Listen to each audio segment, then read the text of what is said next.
Eh ben salut, et bien bienvenue dans cette review des spoilers de la nouvelle édition Morne Brune, la maison de l'horreur. Et bon, c'est un petit format que j'avais jamais vraiment fait parce que c'est pas quelque chose trop qui me bottait, je regardais plutôt d'autres le faire, mais comme cette fois je suis plutôt bien accompagné et que bon, on s'est un peu chauffé mutuellement, je suis accompagné d'Emeric pour aller faire cette review de spoilers. Salut Emeric. Bonjour, merci de m'avoir invité. Et ouais, effectivement, c'est un exercice que je maîtrise un petit peu. Ouais, grave. Et puis, enfin, c'est super cool.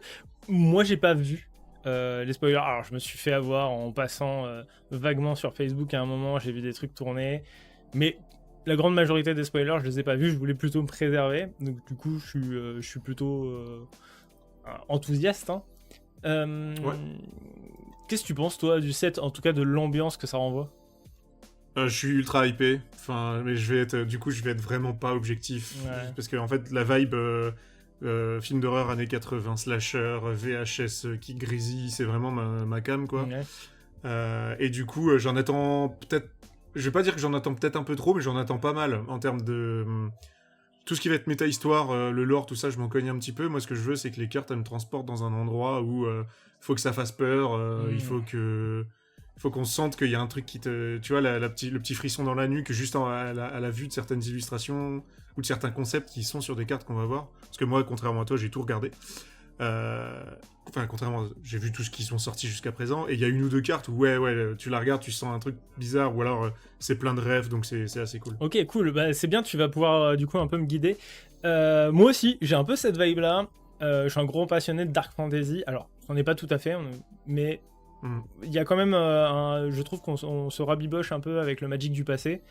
Il y a peut-être même une vibe un peu... alors, Innistrad, c'est un bien grand mot, mais après les petites souris, les petits lapins, les Ouais. cow-boys et les détectives... j'avais besoin de retrouver un peu, alors pas de sang ni spécialement de violence, mais le côté un peu mystique, tu vois. Ouais. Et Sauf que là, en fait, c'est transposé sur un truc qui touche à notre époque mhm, moderne parce que tu verras que sur certaines illus, des gars ont littéralement des jogging et des lunettes. Donc c'est assez drôle. d'accord, ok. Bon, ça c'est un peu moins ma cam dans Magic, mais pourquoi pas. Ouais. Ok, bah tu veux démarrer? Bah allez, on y va. Allez, let's Alors, go. Ténacité perpétuelle, c'est donc une créature enchantement serpent et nid de sens. Alors, ok, c'est un ni nouveau tes type. sens, Ok. ouais. Donc pour 4, c'est une 4-3. À chaque fois que vous gagnez des points de vie, un adversaire ciblé perd autant de points de vie. Ok, pas mal. Quand la ténacité perpétuelle meurt, si c'était une créature, renvoyée-la sur le champ de bataille sous le contrôle de son propriétaire. C'est un enchantement. Ok. Ouais, donc en fait, les créatures enchantement, on va en croiser énormément puisque c'est dans l'histoire du truc, c'est que t'es dans une maison qui en fait absorbe et donc ce qui reste souvent c'est des âmes ou des résidus. Là, donc les nitessences, les glimmers en anglais, si tu veux, c'est la représentation d'espoir que les gens ont quand ils sont dans la maison qui est censée leur faire peur. D'accord, ok. Ok. Et donc c'est souvent là en fait on va avoir, je crois que de mémoire ça les perpétuels il est censé y en avoir une par couleur, donc ça va être un cycle. Et ce qui est cool, c'est le côté que c'est une créature enchantement et que quand ça meurt ça revient en tant qu'enchantement. D'accord, ok. C'est un peu surprenant qu'ils n'aient pas appelé ça des esprits, justement pour rentrer un petit peu en adéquation avec Ouais, avec ce qu'on a vu par le ouais, passé. ouais, c'est ça, je suis d'accord, mais c'est pour représenter, parce que je crois qu'il y a des Hmm. esprits de toute façon. Attends, non. Ouais, ben on verra bien. Il y aura beaucoup d'horreur, ouais. Mais là, c'était vraiment pour Hmm. représenter le côté plus... les bons esprits, si tu veux, contre les horreurs de la maison, quoi. D'accord. C'est Voilà. un peu dommage parce que les enchantements et les spirits, alors dans le blanc, avaient déjà un lien dans le dernier Innistrad. Donc en Ouais. termes de game design, tu vois, ça aurait été pas déconnant. Mm, mm.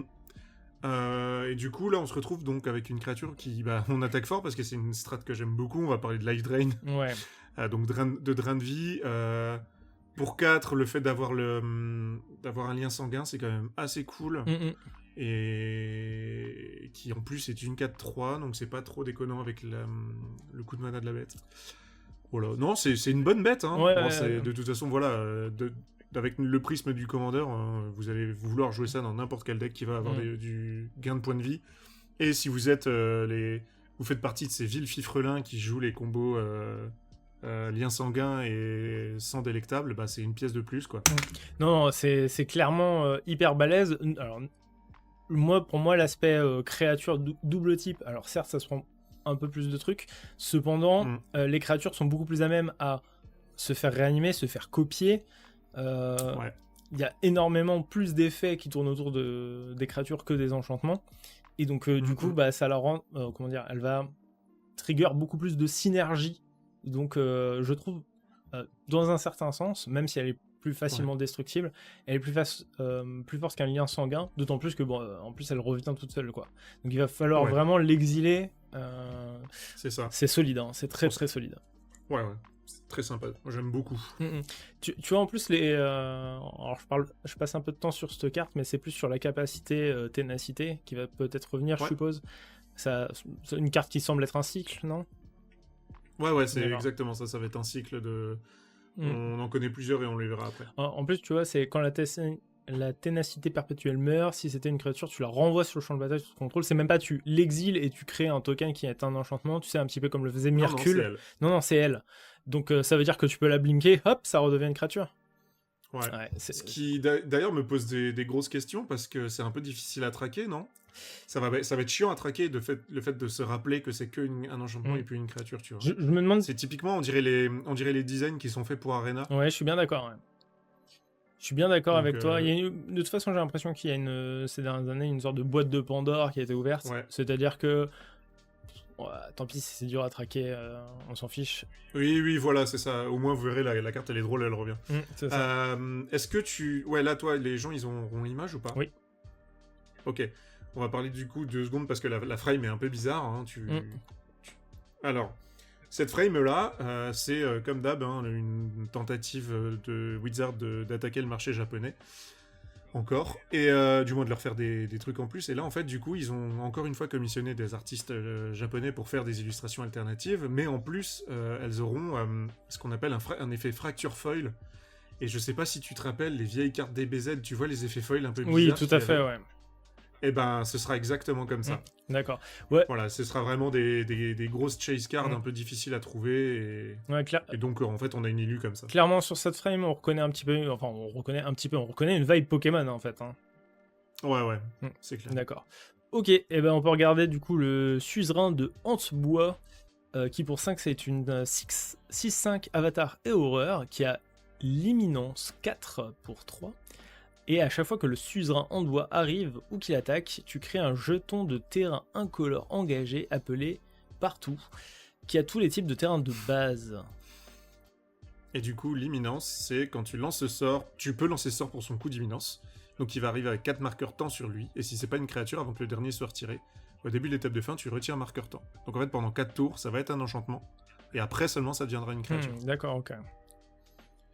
Donc là, on a alors plein de choses à dire sur ce truc. C'est aussi, les suzerains seront aussi un cycle. Il y en aura un par couleur, celui-ci. Ils auront tous l'imminence, et ils auront tous un effet comme les titans. Donc quand ça ETB et quand ça attaque, il y aura un effet. Donc ça, c'est plutôt sympa, parce que, en fait, en termes de timing, ça te permet soit de te poser, de te dire, bah, je peux le jouer en early, ça, notamment lui, je le joue en early, je vais chercher je crée un jeton de terrain. Donc déjà, ça... Encore une fois, on ouvre la boîte de Pandore, on s'en fout, maintenant on fait des jetons de terrain, c'est très cool. J'adore le concept. Et ensuite, une fois que tu seras bien, ça deviendra une créature et tu auras une 6-5, quoi. Donc c'est... Encore une fois, je le répète assez souvent, mais nous, ce qu'on veut en commandeur, c'est qu'une carte puisse remplir plusieurs rôles ou avoir plusieurs fonctions, puisqu'on n'a qu'un seul exemplaire. Et donc on veut de la flexibilité, et ça, c'est un exemple de flexibilité aussi, quoi. Je suis bien d'accord avec toi, on est sur une carte qui est quand même très stylée, en plus par son artwork, que je trouve vraiment incroyable. Et ça, peu importe sa frame, je viens de regarder l'autre, je trouve que vraiment les deux sont vraiment chouettes. Tu vois, typiquement, quand on parle de horreur dans Magic, on va penser noir tout de suite. Là, on a la color pie entière autour des horreurs. Et vraiment, je trouve que si je dois imaginer une horreur verte, je trouve que c'est plutôt pas mal. Elle l'est en fait aussi dans sa capa parce qu'elle crée des jetons, elle crée un terrain qui s'appelle Partout. Tu vois, enfin, t'es à tous les endroits en même temps et en même temps t'es nulle part parce que c'est un terrain incolore. Enfin, c'est du... Je sais pas, j'aime beaucoup comment ils ont retravaillé effectivement ce côté horreur, mais appliqué dans leur color pie au vert en fait. Donc je trouve ça assez cool. Ok. Voilà. Tu veux nous parler de la carte suivante? Oui, la carte suivante, c'est une ligne lait, la ligne lait d'espoir. Donc, retour des lignes lait, donc on peut s'attendre encore une fois à un cycle. Là-dessus, on n'aura pas d'indice, mais je pense que ce serait dommage de ne pas le faire. C'est donc un enchantement qui coûte 2 incolores et 2 blancs. Si elle est dans votre main de départ, vous pouvez l'avoir sur le champ de bataille au début de partie. Les fameux pre-game effects qu'on adore tous. Si vous deviez gagner des points de vie, vous gagnez un nombre de points de vie égal à plus 1 à la place. Ok. Tant que vous avez au moins 7 points de vie de plus que votre total de départ, les créatures que vous contrôlez gagnent plus 2, plus 2. Ok. Ok. Bon, moi, l'effet me fait pas rêver. Cela dit, là, dans la design, je me dis qu'il va peut-être y avoir un archétype gain de points de vie, parce que Ouais. Orzhov gain de points de vie, parce que entre Enduring Tenacity, qui trigger sur le gain de PV, là, pareil, donc ça fait la deuxième rare qui tourne autour de ça.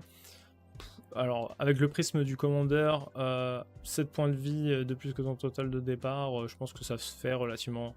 Enfin, je sais pas, est-ce que j'ai vraiment envie de ça, même... je sais pas vraiment si dans un deck Ça gain de dépend points de vie, de j'ai envie de ton- cette carte. Ça dépend de ton endgame en fait.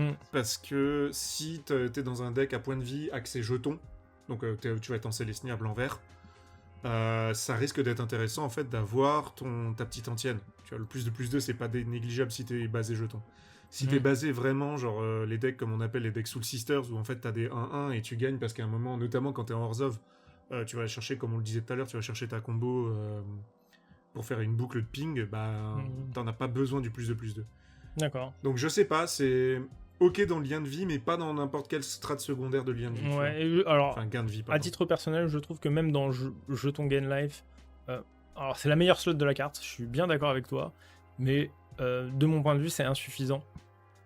Ouais. Parce que pour 4, tu vas gagner un point de vie plus et aller faire une grosse antienne. Je sais pas si c'est vraiment ça dont j'ai envie. Je me demande si je préfère pas un vrai finisher. Bon, enfin bref. Je suis une meilleure antienne. Peut-être. Ouais, peut-être une meilleure antienne. Parce que c'est pour 4. Hein. Ouais, je comprends. Ok, alors on a une petite unco qui s'appelle le prix au piège. Avec le flash arrive sur le champ de bataille, ça fait -3/-3 jusqu'à la fin du tour. Les créatures que vos adversaires contrôlent peuvent être la cible de sorts et de capacités comme si elles n'avaient pas la défense talismanique. Les capacités de parade de ces créatures ne se déclenchent pas. Waouh, intéressant. Ouais, je savais que ça allait un peu te plaire parce qu'il me semble que t'aimes pas trop la parade. Ouais. Enfin, c'est pas que t'aimes pas, mais c'est que t'as eu. Voilà. Enfin, je suis mitigé sur la parade. Voilà, mitigé sur la parade. Et du coup, j'aime beaucoup le design parce que ça bloque un truc que pas mal de gens se plaignent, c'est-à-dire, ouais, parade c'est chiant parce que ça bloque beaucoup d'interactions qu'on aimerait avoir avec le board adverse et tout. Et là, t'as un petit enchantement qui paye pas de mine, qui en plus a un anti-bet dessus, parce que -3/-3, ça enlève quand même pas mal de solutions. Non, j'aime beaucoup. Je suis d'accord. J'aime beaucoup. Tu parlais de polyvalence un peu plus tôt, et là, typiquement, on est sur une carte en fait qui est strictement polyvalente. C'est ok. Pour 2, tu vas faire -3/-3. C'est pas le meilleur anti-bet du monde. Cependant, en fait, il a cet effet statique qui est vraiment intéressant, qui existe pas tant que ça en plus dans le jeu. C'est-à-dire, on le retrouve pas mal sur des terrains. En plus, je trouve ça.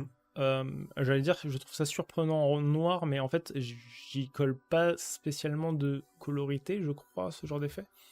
Bref, je trouve que c'est un design intéressant et surprenant. Ouais, ça me rappelle un peu, alors c'est très très toute proportion gardée, mais tu te souviens quand on avait eu de nouveau accès à Oubliette? Oui, bien sûr. En noir, et où les gens ont fait trop bien, on va pouvoir gérer des commandants un peu embêtants parce que avec leur phase, ça... Bah là, j'ai un peu cette même vibe de le petit enchantement qui paye pas de mine et qui va pouvoir débloquer des situations à la con dans lesquelles on peut se retrouver avec un mec qui a un ward un peu trop problématique. Carrément. Ensuite, on a un artefact qui s'appelle Enregistrement Maudit. Alors, aka dans le milieu, on appelle ça les télés. J'en ai entendu pas mal parler. Je ne savais pas ce que faisait la carte. Je me suis contenté de docher la tête quand on a parlé. Est-ce que tu veux m'initier? Ouais. Donc c'est un artefact qui coûte 2 incolores et 2 mana rouges, et à chaque fois que vous lancez un sort d'éphémère ou de rituel, vous mettez un marqueur temps sur l'enregistrement maudit. Puis, s'il y a au moins 7 marqueurs temps sur lui, retirez les marqueurs, et il vous inflige 20 blessures. D'accord. Et on peut l'engager quand vous lancez... et ça fait, quand vous lancez la prochaine fois ce tour-ci un sort d'éphémère ou de rituel, copiez ce sort, vous pouvez choisir de nouvelles cibles pour cette copie. Ok. Donc, alors, la grosse ref, c'est The Ring, Ringu, le cercle, appelez-le comme vous voulez, puisque du coup, tu sais, c'est la cassette que tu regardes et il te reste 7 jours avant de mourir. Là, bon, évidemment, ils n'allaient pas que les 40 blessures, parce qu'il faut aussi que ce soit pour pas que les joueurs de Commander. Et du coup, voilà, ça te donne 7 marqueurs temps avant de faire des bêtises. Donc en fait, le gros clin d'œil est là. Après, ça te fait un artefact qui joue dans des couleurs qui aiment bien copier des sorts. Hein. On va penser à, bêtement, Izzet Storm, Bien sûr, ouais. typiquement. Donc voilà, j'aime beaucoup la carte. J'aime beaucoup le design. C'est assez malin. Ça peut te punir si tu fais pas gaffe. Et en fait, ce qui est drôle, c'est que si jamais dans ton playgroup, t'as des gens qui jouent en prolifération, ça peut complètement te ruiner, en fait, parce que les mecs peuvent proliférer sur l'enregistrement maudit et te mettre 20 rapidement, quoi. Alors, ce que je trouve ce que je trouve intéressant, c'est que, alors, ça, entre guillemets, ça t'interdit un petit peu de jouer Storm tour supplémentaire. En tout cas, ça te demande de serrer un peu plus fort les fesses. Et bon, après, je trouve pas la carte excessivement forte en soi. C'est-à-dire, tu vas pouvoir copier, une fois par tour, tu vas pouvoir copier un éphémère ou un rituel. Voilà, je suis pas tout à fait sûr de vouloir jouer ça dans Storm. Voilà, même dans Spellsinger, je trouve ça sympathique, mais je suis pas bien sûr que ça casse 3 pattes à un canard. Bah, ça va dépendre des effets que tu veux copier, encore une fois, mais... Enfin, si t'es sur ton 7ème sort et que tu vas lancer ton sort et qu'il y a marqué Storm dessus, bah t'as envie d'activer l'enregistrement, je pense. Je sais pas, c'est pas déconnant en fait d'avoir une réserve de copie de sort plutôt que de jouer un sort qui dit copier le prochain sort, tu vois. D'accord, ok, bon, j'entends. C'est pas mon archétype de prédiction de toute façon. Et il a une version showcase qui est vraiment très très stylée, et voilà. Ok, hop, je prends le temps de la regarder. Oui, effectivement, elle est plutôt sympa. Peur de rater quelque chose. Pour 2, c'est une 2-3, ok. Quand la peur d'arriver arrive, défaussez-vous d'une carte, puis piochez une carte, ok, très bien. Délire, à chaque fois que attaque, pour la première fois à chaque tour, s'il y a au moins 4 types de cartes parmi les cartes de votre cimetière, dégagez une créature ciblée. Cette phase est suivie d'une phase de combat supplémentaire. Ok, et bah ça aussi c'est plutôt solide là sur le papier. Ouais, de toute façon à partir du moment où il y a des phases de combat supplémentaires, en général les gens vont essayer d'en abuser. Ok. T'as cet effet qui est cool parce que du coup tu as un body qui est correct avec un effet de remage en plus quand ça arrive en jeu. C'est une créature enchantement donc ça va trigger toutes tes histoires de constellation et une autre capa qu'on verra un peu plus haut qui est dans l'optique du set parce que je t'ai dit qu'il y avait beaucoup d'enchantements et c'est pas pour rien. Les peurs 2 sont ça va être, c'est pas un cycle, mais ça va être un sous-type de cauchemar. Il y en a beaucoup dans le set, apparemment. Ils nous en ont révélé quelques-unes pendant le panel. Et ça, c'était la première. Et c'est dans l'histoire, c'est parce que la maison se nourrit de tes peurs. Et donc tes peurs sont manifestées. Et tu vois, par exemple, sur la peur de rater quelque chose, sur l'illu, on voit des visages dans la gueule du cauchemar. Et en fait, c'est les gens qui sont morts de cette peur-là. Délire. Ok, trop bien. Voilà. Ok, c'est excellent en termes de flavor quand même. Voilà, et c'est ultra bien représenté. Enfin, on en verra 2-3 plus haut qui sont vraiment alors, je trouve que... Retour du délire aussi. Ok. Voilà. Ouais, retour du délire, effectivement, c'est intéressant. D'ailleurs, on sent que la première capacité de la créature est là pour enable le délire. Ouais. Je trouve ça assez surprenant d'avoir ce genre de capacité. Alors, je trouve aussi très cool parce que ça permet... Alors, je sais pas si c'est un des archétypes du format scellé, mais ça enable aussi Reanimator. Pour 2, en fait, typiquement pour avoir beaucoup joué en DC, tu vois, tu cherches beaucoup des cartes qui permettent de enable le Reanimator. Et là, en fait, tu enable la stratégie sur un body qui est large, vraiment plus que correct. Et en plus, derrière, enfin bref, je trouve que la carte est dans l'ensemble très solide pour une créature à 2, quoi. Ouais, je suis assez d'accord avec toi. Moi, il y avait vraiment ce côté retour du... Je comprends l'aspect pour le DC. Même en construit 60 cartes, attention, je pense que c'est pas impossible qu'il y ait des mecs... Ah, bien sûr, carrément. Un finisher en standard, ça peut le faire. Et puis délire, ça fonctionne aussi très bien avec le fait que les cartes soient créatures et enchantements. Oui, exactement. Ok. On a du coup les 5 basiques qui sont jolis. Moi, c'est pas ma cam là pour le coup. Mais... C'est chargé. Il y a beaucoup d'infos. Mais voilà, ça représente en fait du coup les 5 biomes de la maison. Parce que du coup, dans le lore, t'as la maison en fait qui à la base n'était qu'une maison, et il y a un démon qui était dans cette maison, et il s'est rendu compte que il peut pas sortir de la maison, mais par contre, il peut magiquement l'agrandir en dévorant des âmes. Et plus il va dévorer d'âmes, plus en fait sa maison a pris l'entièreté de la place du plan, et c'est une maison où tu sais, tout change. Genre, à un moment, tu tournes la tête, il y avait une porte, elle y est plus, enfin, ce genre de truc. D'accord, ok. Et du coup, c'est pas le plan est petit et il fait la taille d'une maison, c'est la maison est gigantesque parce qu'elle fait la taille d'un plan. Terrible. Voilà. Ok, bah c'est beaucoup trop chouette. Et voilà. Et en fait, si tu regardes en haut, on voit tout le temps la même forme, et en fait, c'est le grand méchant de l'extension qu'on verra un peu après, qui s'appelle Valgadot, un truc comme ça. Bref, Yes. c'est une grosse mythe. Voilà. Revenir à la normale. Pour 3, un rituel détruisez une créature ciblée. Si une carte de créature est mise dans un cimetière de cette manière, envoyez-la sur le champ de bataille sous vos contrôles. Sacrifiez-la au début de votre prochaine étape de fin. Ça coûte un peu cher, mais c'est pas complètement dégueulasse comme sorte de réanimation. C'est un sort de destruction de créature et de réanimation pour ton tour. Donc c'est quand même vraiment pas trop mal. Il y a moyen de faire plusieurs bêtises. Si vous jouez dans des playgroups où ça abuse un petit peu trop d'extorqueurs des quais, ça peut être assez cool. Hein. Ouais, c'est solide. En plus, alors comme la capacité est d'un seul bloc, il me semble que tu peux réanimer un commandant adverse dans l'immédiat sans qu'il repasse par la case. Ou je te dis peut-être une bêtise. Si, c'est le même effet. Je crois qu'il est contraint de te le refiler jusqu'à ce qu'il retouche le cimetière. Je t'avoue que là-dessus, je me prononcerai pas parce que les timestamps des cartes, ça me dépasse encore un petit peu. Mais je pense qu'il y aura peut-être un arbitre qui répondra à ça. Alors, je mets pas ma main à couper, mais je suis à peu près sûr. Je suis à 90% sûr de ce que je dis parce qu'il y a un sort de réanimation. Tu sais, il y a un sort modal. Qui, en faisant les deux effets, tu peux détruire quelque chose et réanimer quelque chose. Et en fait, comme tu es obligé de résoudre le truc dans l'ensemble, il me semble que ça faisait déjà jurisprudence. La tronçonneuse, ok. Effectivement, tu me parlais d'un délire un peu moderne. Effectivement, il y a carrément une tronçonneuse. Ouais. Oui. Est-ce que tu penses que c'est une carte dont il faut parler? Ouais. Oui. Allez, let's go. Pardon. Du coup, la tronçonneuse, artefact équipement, ça coûte un incolore et un rouge. Quand elle arrive, elle inflige 3 blessures jusqu'à une créature ciblée. À chaque fois qu'au moins une créature meurt, mettez un marqueur rotation sur la tronçonneuse, et la créature équipée gagne plus X plus 0, X étant le nombre de marqueurs rotation sur la tronçonneuse. Équipement 3. Ok, c'est vraiment très stylé comme design. Hein.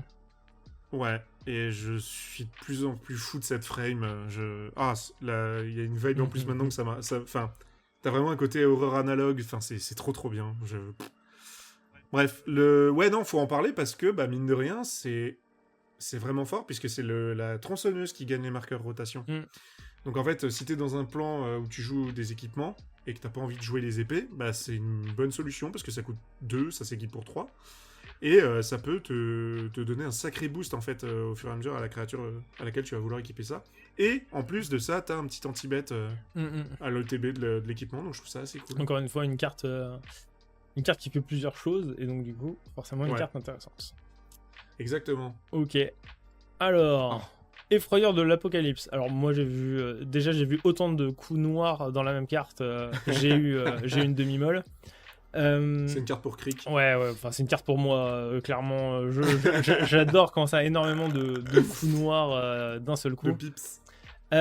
Du coup, pour 6, c'est une 6-6 vol, et quand il arrive sur le champ... non.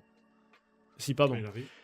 Quand l'effrayeur arrive, s'il a été lancé, chaque joueur exile toutes les cartes de sa bibliothèque face cachée, à l'exception de 6 cartes du dessus. Au début de votre ancien, piochez une carte. Ça me rappelle quelque chose. C'est un peu c'est Doomsday, quoi. Mais ils ont collé ça sur un 6-6 volant. Ouais. Non, c'est plutôt intéressant. Ouais, plutôt intéressant, voire vraiment fort. T'as le côté où, effectivement, en fait, ça va remettre un peu les pendules à l'heure, entre guillemets, puisque tout le monde aura que 6 cartes. Et toi, t'en auras techniquement que 3, parce que tu vas piocher une carte en plus. Mais t'as un 6-6 volant, donc à toi de te démerder pour gagner, et...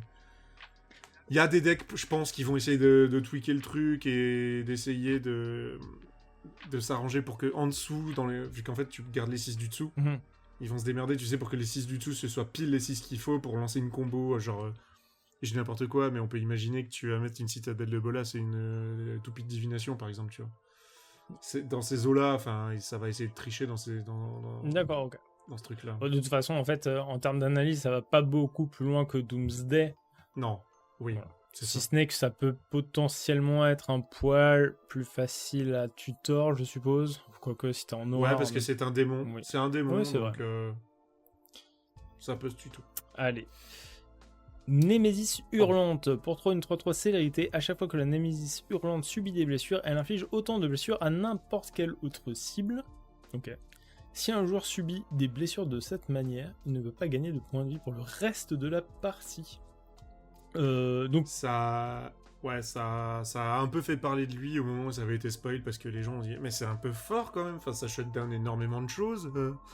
On avait le flagelleur qui était dans Sombreland, je crois, ou Eventide, je sais plus.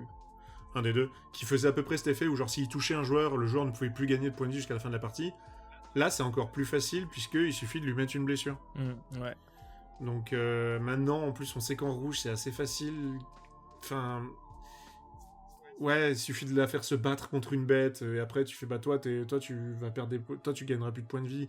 Donc si un mec a son deck qui est entièrement tourné autour de ça, tu peux lui dire bah du coup t'es dead jusqu'à la fin de la partie quoi.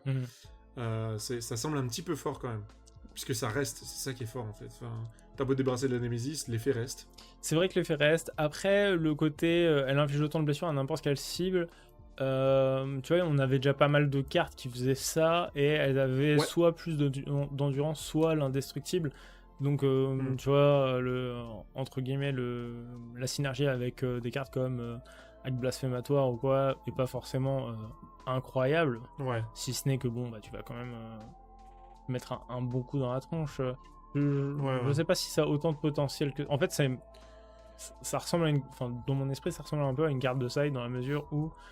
Bah voilà, tu vas pouvoir shut down le joueur gain de points de vie. Après, c'est pas forcément ce qui est le plus représenté, quoi. Ouais, ou alors faut se dire c'est juste une précaution. Enfin, en fait, on joue un deck. En parlant dans le prisme commander, on joue un deck où on a entre 63 et 66 cartes actives. Donc on peut se permettre de réserver un ou deux slots pour les cas où quelqu'un va jouer du gain de vie, tu vois. Bien sûr. C'est toujours pareil, quoi. Ouais, d'autant plus que, admettons que ça soit pour le coup ta propre Nemesis, le deck gain de points de vie, bah, ça vaut le coup de rentrer à ça. Bah, c'est ça. Exactement. Encore une carte qui me fait penser qu'il va y avoir du Horde of Gain Life dans le deck. Enfin, dans l'édition, pardon. Ouais, clairement. Ok. Et on peut se délecter de la frame où il y a plein d'écrans de télé derrière. Encore. La sauveteuse vagabonde, qui n'est donc plus un Planeswalker. Pour 5, c'est une 3-4 humain samouraï noble avec le flash et la convocation, la double initiative. Les autres créatures engagées que vous contrôlez ont la défense talismanique. Ça crée kebab, salade, tomate, oignon. C'est ça. Alors, ça paraît beaucoup. Et en fait, après, quand tu regardes, tu fais bon, flash, d'accord. Convocation, ok. Double init, à la rigueur, pourquoi pas. Et en fait, l'effet de dire les créatures engagées que vous contrôlez ont de la défense talismanique, en fait, on a déjà des effets qui font exactement ça. Et ben, on les voit pas si tant jouer, à part dans certaines strats qui vont avoir besoin d'un gros board. Le seul truc qu'on peut se dire, c'est que la sauveteuse, justement, va sauver ton board, puisque du coup, tu peux utiliser tes créatures, les engager pour convoquer, flasher la sauveteuse et shut down un truc qui était censé te péter 2 ou 3 créatures. Alors... Je suis d'accord avec ton analyse, je rajouterai quelques nuances, si ce n'est que... en fait, souvent les sorts comme ça qui donnent la défense talismanique de masse, ou alors qui permettent, tu sais, d'exiler tant que la créature est sur le board.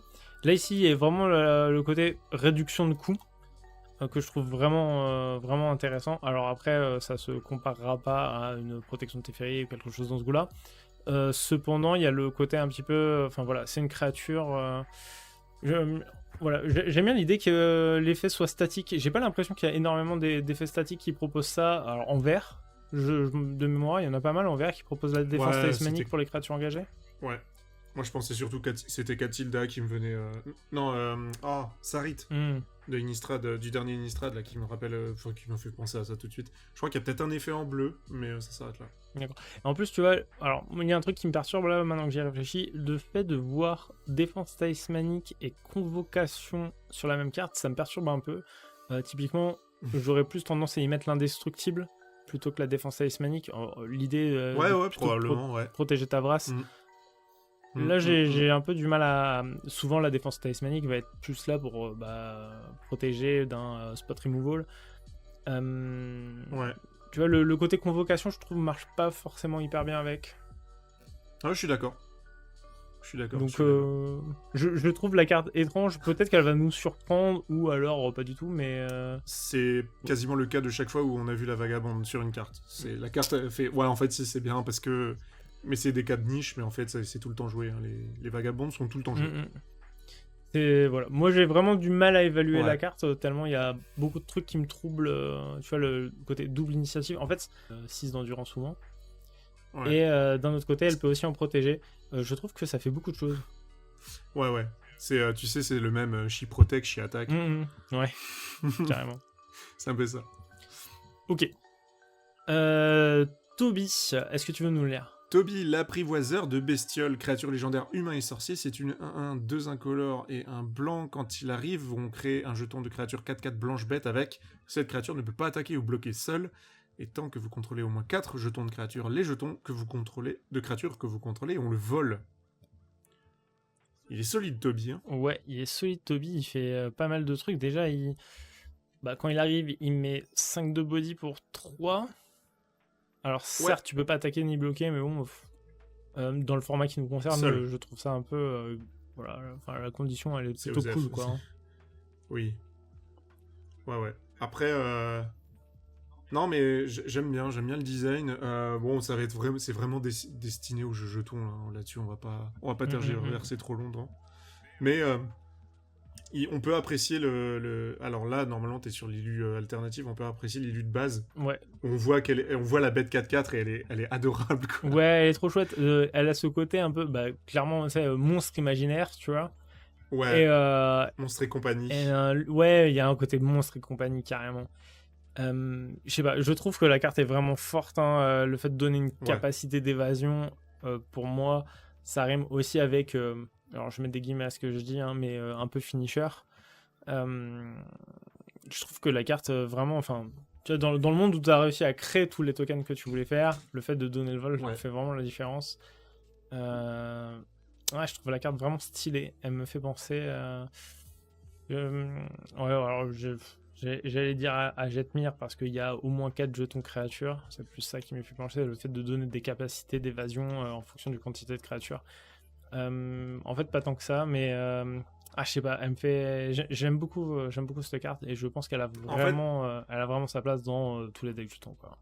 C'est ça, à la différence de Jetmir qui te demande d'être commit sur 3 couleurs. Oui. Alors, c'est 3 bonnes couleurs, mais... Mais ça t'enferme dans les 3 couleurs. Enfin, tu peux pas... Exactement. Tu peux pas jouer d'autres choses, quoi. Tu peux pas aller sur un Celestia. Ok. C'est ça. Alors, ensuite, on va parler de Twinching Doll. Alors, ça n'a pas encore été traduit en français. Pour 2, c'est une 2-2. C'est un mana d'orque qui te permet de rajouter un marqueur Ni. Pour l'instant, ça a été traduit en marqueur Ni. À chaque fois que tu l'engages, et tu peux le sacrifier pour créer un jeton 2-2 verte araignée avec la portée pour chaque marqueur qu'il y avait dessus. Et tu peux faire cette capacité qu'en rituel. Elle a le double type Spider et jouet. Ok, araignée et jouet, intéressant. Alors moi j'aime beaucoup, déjà parce que j'adore les mana d'orques qui font autre chose que donner du mana. Et typiquement, moi, cette carte elle me plaît énormément. Ouais, je te rejoins là-dessus sur le fait qu'elle fasse autre chose que donner du mana. Et en plus, ce qui est bien, c'est qu'elle te montre aussi à quel moment de la partie tu dois le jouer. Oui. Donc tu le mets au début, ça va te servir de dork, et quand tu vas être tour 5, 6, tu t'en fous, tu vas faire 4, tu peux faire 4 araignées, voire plus si t'es malin. Donc ouais, non, c'est cool. Et il n'y a pas besoin de coup d'activation pour la deuxième capa, si ce n'est de la sacrifier, donc c'est intéressant. Ouais, alors je reviens sur ce que tu disais sur le timing de la carte. Elle a vraiment envie d'être jouée en début de partie, que ce soit à la fois pour te faire ramper ou te faire plein d'araignées en fait. Et ça reste quand même un top deck que tu as moyennement envie d'avoir, voire pas envie d'avoir, hein, tout simplement. mais ça a le bon goût d'être un dork qui fait d'autres choses, quoi. Ouais. Et on s'excuse pour tous les arachnophobes parce que c'est un jouet qui fait avec des araignées. Voilà. Innocence perpétuelle. Du coup, l'innocence perpétuelle, créature enchantement, mouton et nitessence, c'est une 2-1 qui a le lien de vie.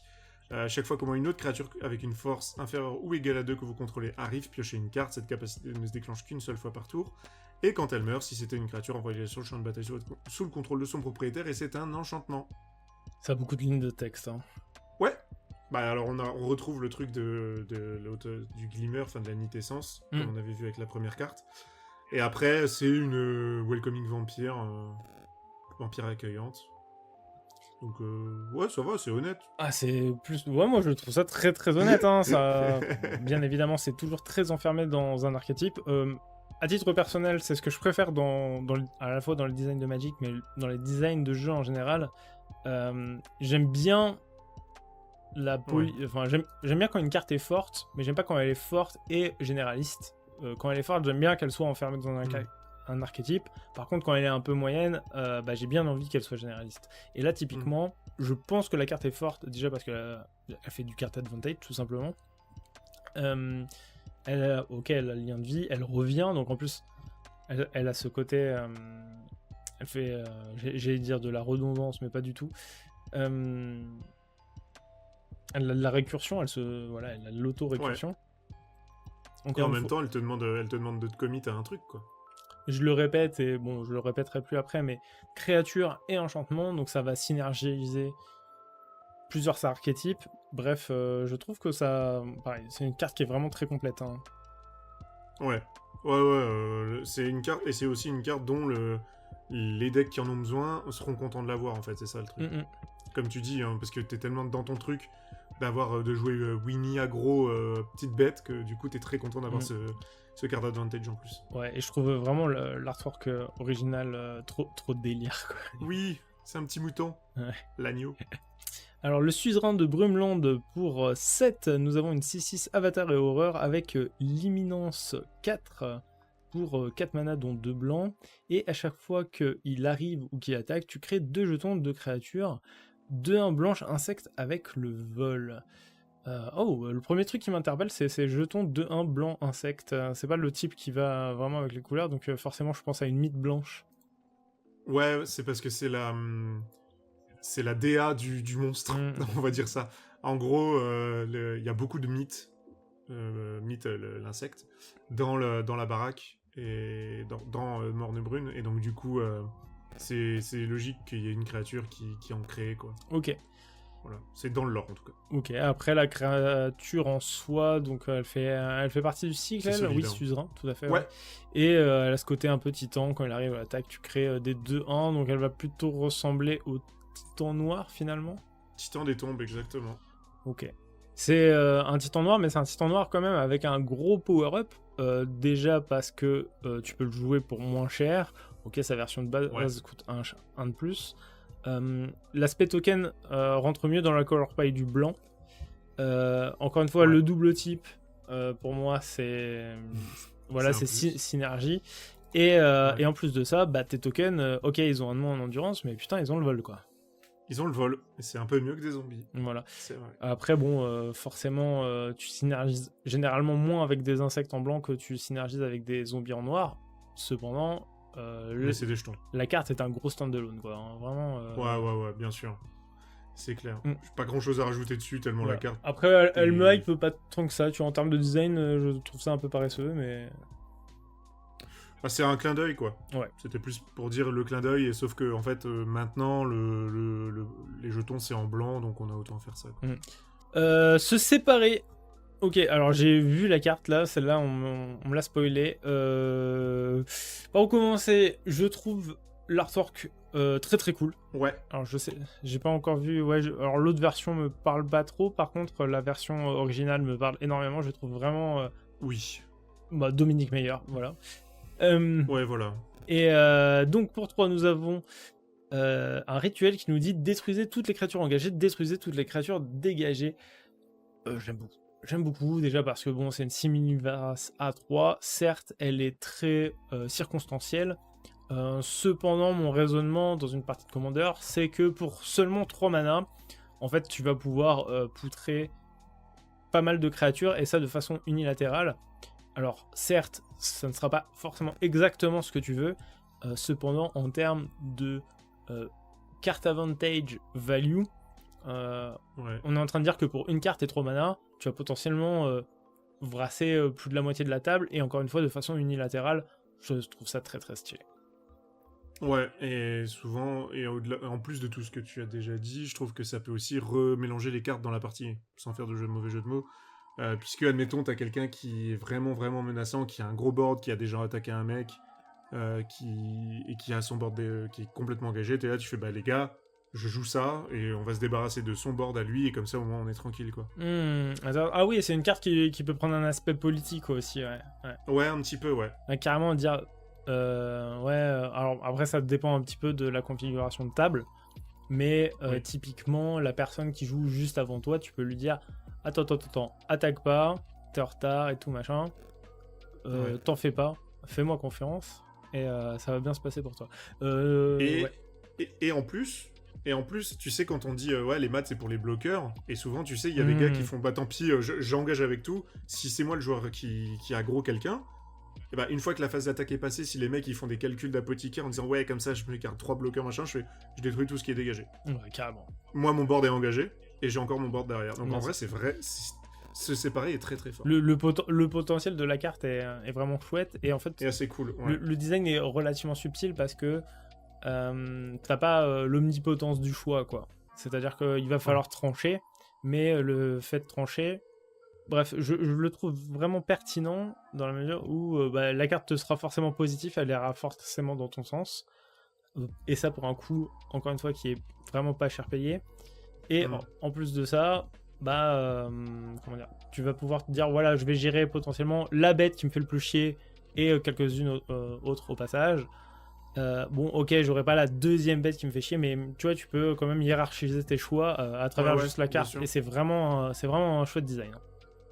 Ouais, et contrairement à Vras, on va prendre Colère de Dieu, hein, qui est l'exemple de base, parce que voilà, c'est moins cher, je suis d'accord, et en fait, ça te demande un meilleur decision making quand tu vas la jouer, mais souvent, tu peux t'arranger pour que ça devienne asymétrique, et c'est ce qui rend le truc vachement bien. Ouais. Ok. Reprise indésirable, tu penses qu'il faut en parler ou pas? Ouais, parce que ça parle d'une des nouvelles mécaniques. Ok. Du coup, c'est un éphémère qui coûte un mana blanc. On détruit une créature ciblée et son contrôleur manifeste l'effroi. Donc pour manifester l'effroi, on regarde les 2 cartes du dessus de la bibliothèque, on en met une sur le champ de bataille face cachée comme une créature 2/2 et l'autre dans le cimetière. Si c'est une carte de créature, elle peut être retournée face visible à tout moment pour son coût de mana. Ah ouais, d'accord, ok. Donc c'est un bébé entre manifester et surveiller. Ok. C'est particulier quand même. Ce joueur regarde les 2 cartes du dessus de sa bibliothèque, puis met l'une d'elles sur le champ de bataille face cachée, comme une créature 2/2. Ok, donc c'est assez intéressant parce que ça parle un petit peu sur Manoir Karlov, le côté un petit peu manifeste. Par contre, c'était pas du tout les couleurs. Ok. Si c'est une carte de créature, elle peut être retournée face lui à tout moment pour son coût de mana. Ok, c'est intéressant. En gros, tu gères une bête, mais tu vas donner une 2/2. Donc il y a un aspect un petit peu cadeau généreux pour 1. C'est ça. Par contre, c'est un peu plus... il doit mettre une carte au cimetière. Ouais. C'est un peu plus punitif dans la mesure où il regarde les 2 cartes. Ok, je trouve que c'est complexe quand même manifester l'effroi comme effet. C'est comme tout. Bon, là, en plus, en l'occurrence, c'est un peu bizarre parce que le premier truc qu'on regarde, c'est le contrôleur de la carte. Et souvent, en fait, il y a des cartes où tu manifestes l'effroi, mais c'est à toi de le faire. Donc, on peut se mettre dans l'idée que c'est toi qui vas en tirer plus parti. Ouais, bien sûr. Là, c'est vrai que c'est un peu bizarre. Parce que du coup, tu donnes une 2/2, mais en fait, moi, je trouve ça cool parce que non seulement tu lui forces une bête à devenir une simple 2/2, qui pourra peut-être transformer plus tard s'il a le mana, mais surtout, tu lui dégages une carte au cimetière, je trouve ça assez cool. Ouais, je trouve ça assez cool. Je suis un peu surpris aussi que manifester alors peut-être que manifester l'effroi, c'est sur les 5 couleurs de la couleur paille. Oui. Le côté de générer une carte face cachée en blanc, je me rappelle pas trop d'avoir vu ça. Il y avait un peu de déguisement dans. Ouais, il y avait un peu de Terraformer. déguisement, ok.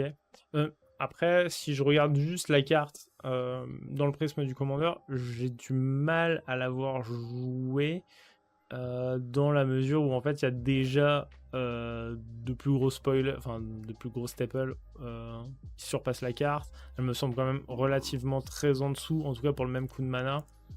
Ah bah, en vrai de vrai, Hmm. moi je joue ça au-dessus de Chemin vers l'exil. Ça m'intéresse que tu justifies cette hot take. Je préfère donner une de 2 que je peux me débarrasser plutôt qu'un land de base à quelqu'un. D'accord, ok. Ça, Tu vois ok, ça peut s'entendre. Après, est-ce que t'as pas peur de donner de la value, tu vois, le côté regard 2, into, tu feed le grave. Ouais, l'autre carte est dans le cimetière. Si le mec joue pas cimetière. Enfin, en gros, c'est toujours pareil, vu qu'on. Je vais pas avoir que reprise indésirable dans le deck, tu vois. Bien sûr, tout à C'est fait. juste que. Et de toute façon, moi je me vois sans trop de soucis remplacer tous mes Pass to Exile par des reprises indésirables. Ok. Parce que j'ai pas envie que les gens rampent. Et bah, ça vaut le Voilà. coup d'être mis sur Twitter. Je préfère reprise indésirable. Ouais, bah, pas de soucis. Bah, aucun problème. Allez, ça roule. Conseil démoniaque. Ah, ça c'est bien. Alors, on est sur un tutor de démons. Cherchez dans votre bibliothèque une carte de démon, révélez-la, mettez-la dans votre main, puis mélangez. Si vous avez le délire à la place, cherchez dans votre bibliothèque n'importe quelle carte, révélez-la et mettez-la dans votre main. Ok, donc on a une sorte de sous-démonique tutor. Dans votre meilleur deck Tribal Démon, ça fonctionne très très bien. Oui, Ok. c'est ça. Et en fait, je pense que on ne fait pas suffisamment attention, mais je pense qu'en commandeur, le délire, on l'a beaucoup plus souvent qu'on ne le pense. Oui. Et Je suis donc, du d'accord coup, avec toi. pour moi, c'est effectivement un sous-démonique tutor, mais c'est surtout que c'est un démonique tutor que tu vas pas jouer dans les 3 premiers tours. Si tu fais, sauf si ton deck est fait pour, quoi. Mais donc voilà, je pense que c'est une bonne carte. Je pense que c'est une carte qui va être jouée. Et voilà. Et on a aussi beaucoup de bonnes cartes, notamment quand t'es en mono noir. On a beaucoup de cartes qui sont des démons, hein, juste. Juste de bons démons tout Pourquoi pas seul, ouais, bien sûr. Hein. Ouais, voilà. Allez, très bien. Alors la petite peur à 1 meurt. Oh, la peur des dents perdues. Allez. Juste pour l'IDU, elle est incroyable. Non, mais voilà, c'est tout. Je veux juste pas. D'accord. Ok, alors du coup on a le gros méchant de l'édition. Ouais. Alors Valgavoth, dévoreur de terreur. Je l'ai bien prononcé? Yes, c'est ça. La grosse mythe. Ok, pour 6, 7, 8, 9, nous avons une 9-9 vol lien de vie avec la parade qui nous dit de sacrifier 3 permanents non-terrain. Ok. Si une carte que vous ne contrôlez pas devait être mise dans le cimetière d'un adversaire d'où qu'elle vienne, on l'exile à la place. Pendant votre tour, vous pouvez jouer les cartes exilées par Valgavoth. Si vous lancez ce sort de cette manière, tu le payes avec des points de vie. Waouh, c'est une belle 9-9, hein. Ouais. On se souvient de pourquoi ils avaient banni Griselbrand ou pas? Il me semble que c'est le côté je paye des PV et je pioche 7. Ouais, est-ce que c'est vraiment la même chose dans la mesure où c'est pas la même chose. t'exiles pas si la carte est pas là? En plus, faut vraiment qu'elle soit exilée par lui. Ouais, donc c'est une carte qui, quand elle arrive sur le champ de bataille, à proprement parler, ne fait rien, hein, si ce n'est être un gros body. Cependant, c'est un body qui risque de rester sur le board, quoi. Non, je trollais pour Griselbrand. C'est juste que je sais pas, il y avait une vibe un petit peu, ça me rappelait, parce que t'avais un coup de mana de fou et une bête volante avec le lien de vie, c'était Griselbrand. Ouais, alors, je le vois mal, genre à la tête de son propre deck par contre. Mais ça va être dans des decks mono noir réanimateur qui vont être horribles. Tous ceux qui vont jouer Terre Gris vont vouloir le jouer parce que du coup, c'est rigolo, tout ce que vous défaussez, je peux le rejouer. Ça risque d'être pénible. D'accord. Dans un deck meule peut-être du coup? Peut-être aussi, ouais, tu peux complètement. C'est comment il s'appelle celui qui surveille aussi. Là.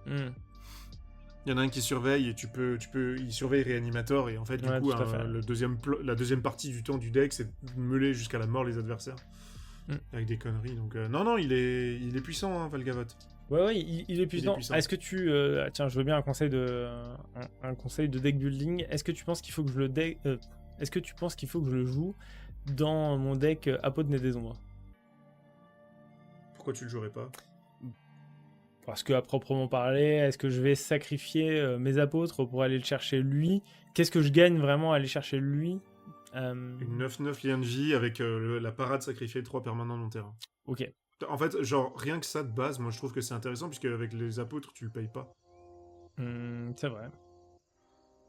Donc t'as l'énorme body, comme tu l'as dit toi-même, hein, un énorme body un peu difficile à se débarrasser. Et si jamais quelqu'un se dit, bah si, vas-y, moi je m'en fous, je vais sacrifier, je sais pas, 3 jetons. Bon, là, t'es un peu mauvaise, mais c'est pas grave. Ok, non, mais la carte, je la trouve quand même vachement raisonnable. C'est un très bon candidat pour un deck apôtre. Ouais, c'est un bon candidat, mais je suis aussi frustré du fait qu'il n'a pas d'impact en arrivant sur le champ de bataille. Oui. C'est ça qui me perturbe un petit peu avec la carte. C'est-à-dire que voilà, t'as engagé beaucoup de ressources pour le fait que t'espères que tes adversaires vont jouer le jeu, je m'entends parler, mais tu vois, enfin, je suis pas bien sûr que ça soit le pack où elle va le plus briller. Tu vois, c'est pour ça que je parlais un petit peu de deck meule. Est-ce que dans un pack où t'as setup déjà un petit peu le fait de meuler ton adversaire, tu vas jouer ton Valgavoth, tu vas meuler quelque chose, et en fait, dans l'immédiat, dans le tour où il arrive, tu vas pouvoir caster quelque chose avec lui. Bah ça dépend de si ton deck meule, il avait pour option aussi à un moment, tu sais, de jouer des cartes à la Gonti. Ouais. Parce que en fait, il y a un monde aussi où Valgavoth, c'est juste une carte à la Gonti où tu vas utiliser les decks adverses. Ouais. Mais le problème, mais le truc, c'est que Valgavoth tout seul, il te permet pas de faire du Gonti, en fait. Ouais, je comprends bien. C'est un peu... Mais par contre, moi, dans mon deck Grixis Démon, qui, tu sais, joue Bellacore, là, le truc de Warhammer, où du coup, quand t'as un démon qui arrive, il colle des blessures. Ouais, si, là, là je vais mettre fort Valgavoth, y a pas de problème. Yes. Juste à côté, on voit, il y a le retour de Norin. Voilà, c'était le clin d'œil. Ils l'ont montré pendant le panel le week-end dernier. Et du coup, en fait, c'était une occasion aussi de montrer que il va y avoir des cartes. Alors ça, c'est pour ceux qui sont des gros complétionneurs et qui veulent absolument avoir le master set de Duskmourn. Si tu regardes, il y a deux versions de la carte. Oui, j'en ai entendu parler. Il y a une version qui s'appelle Lurking Evil. Ouais. Parce que, du coup, en fait, en haut, juste en dessous du nom, il y a une ombre qui regarde Norin. Et c'est ça que Norin fuit. Et il fuit pas le petit gremlin dans la porte. Ah putain, je la vois pas. Montre-moi. Ah si, je vois que en haut. Ok, je vois que c'est légèrement différent, tout à fait. Je vois le dessus. Et en fait, voilà, il y aura quelques cartes où, comme ça, en fait, il y aura des ombres. Des Lurking Evil qui seront là pour essayer qui pourchasseront les personnages qui seront sur les illustrations. Okay. C'est purement un délire de... Non mais t'inquiète. Ok. Et pour ceux qui veulent compléter les sets, ça va être un enfer. Ok. Tête d'aiguille, tranche 100 pour 2, c'est une 2-2. Il a l'initiative pendant notre tour. À chaque fois qu'un adversaire pioche une carte, il inflige une blessure. Ok. C'est simple. C'est fort, ça marche bien. On sait qu'il y a le parasite de Kéderect en noir qui fait un effet à peu près pareil si tu contrôles un permanent rouge. Bah le voilà, votre permanent rouge, les gars. Ah ouais, clairement. T'as vraiment envie de le mettre, tu sais, avec le dieu rouge d'Ixalan. Lui, il met des grosses bastos. Ah ouais. Dans un jeu Mogis ou Nekuzar, là. Ça pique très très fort. Ouais. Voilà, c'est simple, ça marche bien. En plus, il a... Bon, allez, l'initiative, j'ai envie de te dire que en vrai, c'est anecdotique. Oui, c'est mignon. Pour nous, c'est anecdotique. Hurleur de Handbois pour 3, nous avons une 3-3 qui, quand il attaque, tu manifestes l'effroi. Ok. Pour 2, tu vas pouvoir révéler une carte face cachée ciblée. Si c'est une carte de créature, tu peux la retourner face visible. Alors, ça fait partie des cartes que je me suis fait spoiler sur le net. À la première lecture, j'ai regardé sans gros intérêt. Et là, en relisant, en fait, ça fait du card advantage. Alors, pas quand ça arrive, mais pour 3, c'est une 3-3 qui, à chaque fois qu'elle attaque, fait au moins une 2-2. Et qui, en plus, fait des tricks un peu sales après, quoi. C'est ça. En fait, on va dire que si tu curves correctement, que tu auras déjà manifesté l'effroi autour d'eux, ou manifester tout court, ou même mettre une mue, hein, parce que du coup, le hurleur ne précise pas comment la carte doit être mise face cachée. Tour 3, tu joues hurleur, t'arrives à faire le tour de table, t'attaques avec, et tu fais « Ah bah tiens, regarde, hop là, pour 4, je vais retourner 2 permanents. » Donc non, c'est pas déconnant, ça va bien dans la bonne strat. C'est comme tu disais tout à l'heure, hein, tu te commits à une seule strat bien précise. Et du coup, ben, ça te fait un truc vraiment fort dans cette strat précise. Voilà, après, ça trigger ni les ETB, ni les quand tu castes. Quoi. Non. Donc Non, les mais, cernes d'énergie sont plus limitées. Quoi. Ouais, mais comme on avait... Enfin, tu vois, quand t'as des créatures qui ont la mue, elles ont un effet quand elles se retournent. Donc pourquoi pas. Ouais, carrément. Pour 3, en Boros, une 1-4 créature légendaire, humain et clown. Donc célérité, pour 1, tu peux l'engager. Crée un jeton qui est une copie d'une créature cible et que vous contrôlez, excepté que c'est une 1-1 et ballon. En plus de ces autres types, ok. Il a le vol et la célérité. Tu le sacrifies au début de ton étape de fin. N'activé que en rituel. Ok, d'accord. Alors c'est un truc qu'on a relativement vu souvent. Le côté flavor est assez marrant parce que à la fin du tour tu le sacrifies. Haha, c'est un ballon. Le ballon il pète. Ça, ouais voilà, ça le vole. Vol célérité. Oui, vol célérité. Bon, de toute façon c'est un petit peu de célérité. Je m'y attends Oui. pour une carte qui disparaît à la fin du tour, mais créer un jeton qui est une copie d'une créature ciblée que vous contrôlez. Ok. Je trouve que c'est un peu du réchauffé, non? C'est à la fois du réchauffé et en même temps, en fait, c'est juste le bon mix entre plein de trucs qu'on connaissait déjà dans ces couleurs-là. Tu vois. Le rouge est fort à créer des jetons. Le blanc aussi. Là, ça va être le joyeux bordel où tu vas pouvoir mettre tous tes effets d'ETB. Quand une créature arrive, tu colles un tout le monde. Les créatures vont avoir des ETB de fou. Tu vas avoir des doubleurs de jetons. Tu vas avoir Feldon qui, même quand ta créature elle est au cimetière, tu peux quand même la copier. Enfin, voilà. Ça va être vraiment la quintessence à ce niveau-là. Et c'est amené d'une façon qui est un peu drôle parce que tu peux pas non plus en abuser, j'ai l'impression, du joyeux fabricant. Parce que tu peux le faire que comme un rituel. Il faut que tu l'engages. Bon, on sait qu'il y a des moyens de dégager des créatures, mais quand même. Donc ça me semble assez fair. Et l'avantage, c'est que il fait un truc dès qu'il arrive parce qu'il a la célérité. Oui, clairement. Et puis en plus, pour le coup, toutes les créatures qui ont besoin de contacter, de toucher un adversaire pour trigger en effet, il va les faire fonctionner grâce au vol. Ouais. Donc non, je suis vraiment agréablement surpris par ça. J'aime beaucoup la référence au fait que ce soit ça, un clin d'œil à ça, et aussi à Junji Ito, ça me fait marrer, avec les têtes ballons. Voilà. Ok. Kaito, est-ce que tu veux le lire? Ouais, alors... Kaito, fléau des cauchemars, c'est un Planeswalker légendaire. Kaito, il a 4 de loyauté, il coûte 2 incolores, un bleu et un noir, il a le ninjutsu pour un incolore, un bleu et un noir. Pendant votre tour, tant que Kaito a au moins un marqueur loyauté sur lui, c'est une créature 3-4 ninja et il a la défense talismanique. Plus 1, vous gagnez un emblème. Les ninjas que vous contrôlez gagnent +1/+1. 0, surveillez 2, puis piochez une carte pour chaque adversaire qui a perdu des points de vie ce tour-ci. Et -2, engagez une créature ciblée et mettez 2 marqueurs étourdissement sur elle. Eh ben, mon con, ça en fait des choses, hein. Grave. Vous gagnez. Ok, alors bon, ok, dans un deck ninja, ça va être vraiment très chouette. En plus, ça a ninja. Alors, c'est vraiment cool d'avoir un Planeswalker avec le ninjutsu. Ouais. Il a ce côté un peu Gideon avec la défense talismanique pendant ton tour. Ouais. Alors tu gagnes un emblème, ok. Tu surveilles 2, tu pioches une carte pour chaque adversaire qui a perdu des points de vie ce tour-ci, donc tu peux aller piocher jusqu'à 3 cartes en commandeur. Ouais. Donc dans l'archétype ninja, facile et 1000. Surveille 2, donc ça peut bouiter avec le cimetière. Et le côté stun et ok tiers. Moi, ce qui m'impressionne, c'est le draw pour 0. Ouais, t'as ça, et moi, ce qui m'impressionne, c'est que on avait Yuriko, et t'étais pas obligé de refaire la même, tu vois, dans le sens où c'est vraiment beaucoup de trucs pour juste 3 mana. Tu vois ce que je veux dire? Oui, c'est tout à fait. Il sera déjà, pour 3, en fait, le coup de ninjutsu, c'est 3, donc tu vas avoir une 3-4 défense talismanique pendant ton tour, qui va booster les ninjas. Et en fait, on sait que après les dégâts et avant la fin du combat, tu peux re-ninjutsu un truc. Donc, même si tu fais pas ton emblème tout de suite, tu vois, il peut taper, il a pris 3-4, tu le remontes, tu peux rejouer une Yuriko par-dessus. Enfin, c'est un bordel. Ok, ouais, non, c'est... Et même s'il est là, tu peux activer une kappa pendant ton tour, attaquer avec Kaito, et reninjutsu, Ouais. enfin c'est... Ça fait beaucoup de choses, je trouve. Ouais, c'est un mood un peu particulier. Est-ce que en commandeur, ça verra autre chose que des decks ninja? Je suis pas bien Non, sûr. non. Mais quoique.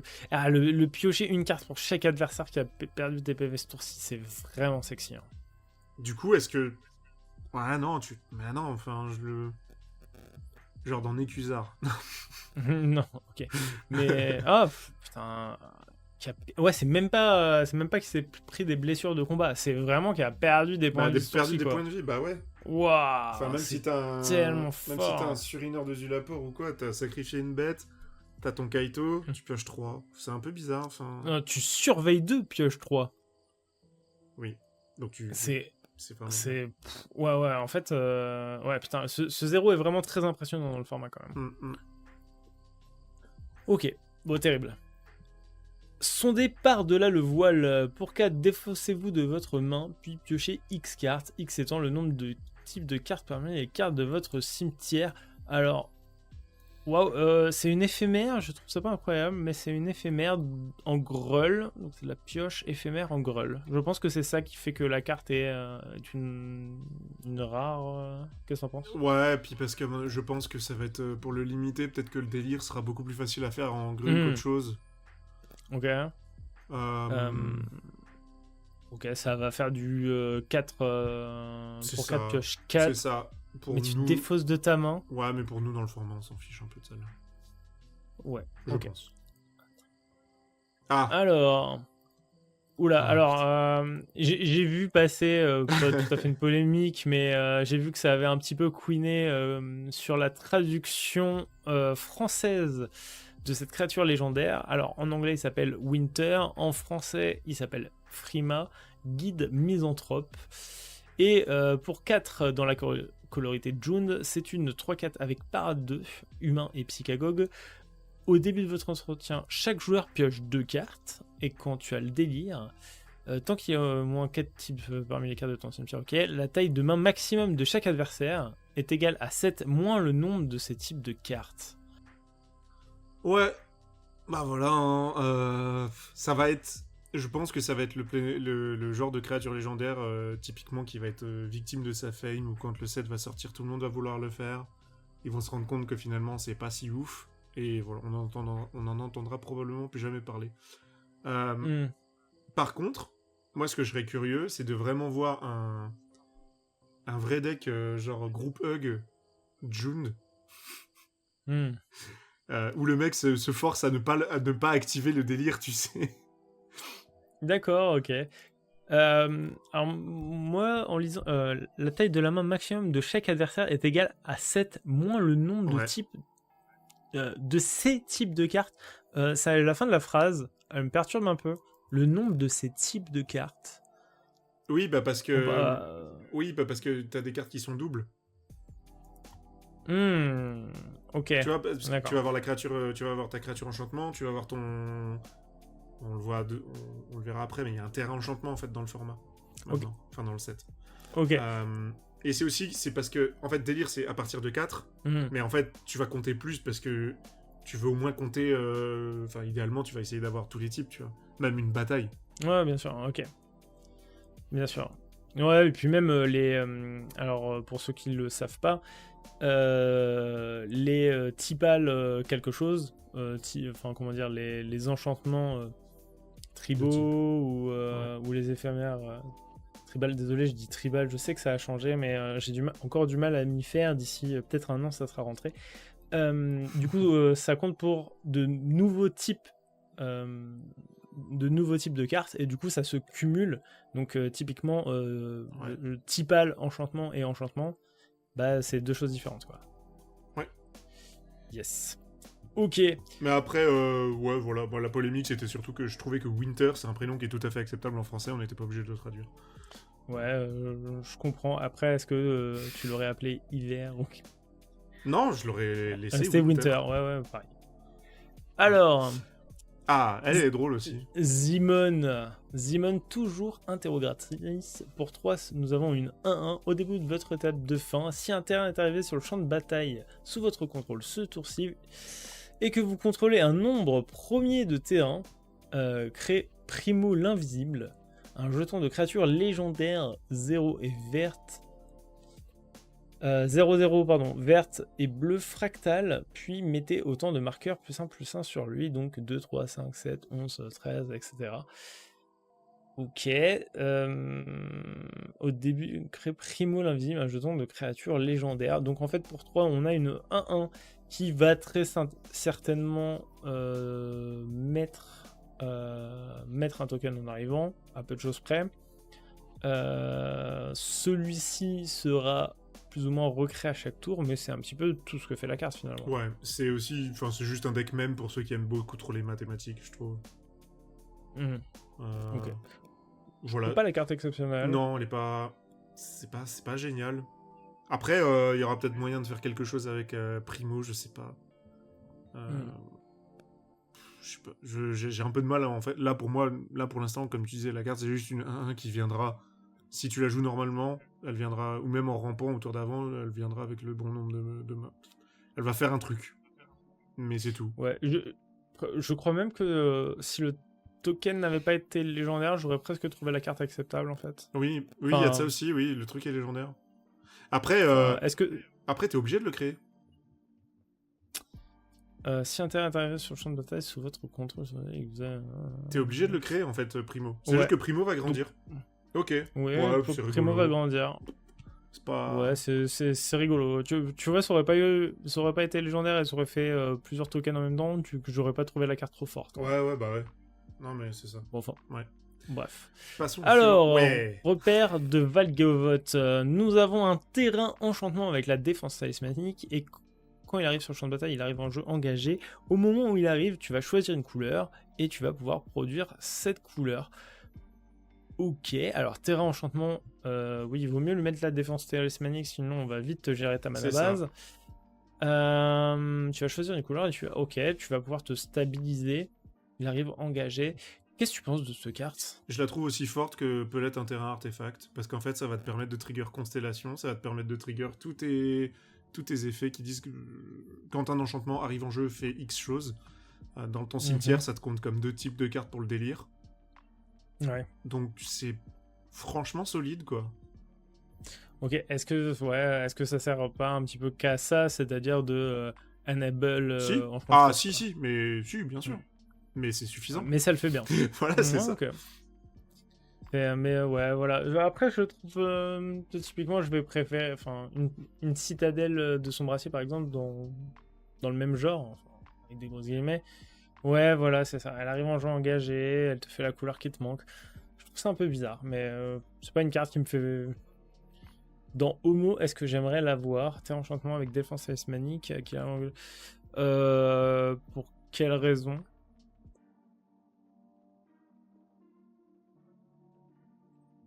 Ouais, pourquoi pas, mais ça reste relativement gadget dans la mesure où, tu vois, j'ai un commandant à 3, j'ai pas spécialement envie de cumuler des terrains qui arrivent engagés parce que, en fait, quitte à prendre un terrain qui arrive en jeu engagé, je préfère en prendre un meilleur. Vraiment, je vais souffrir très fort de pas jouer mon commandant au tour 3. Donc, je sais pas, je suis pas très chaud de cumuler des cartes qui arrivent en jeu engagé si elles ne passent pas un certain plafond de verre, quoi.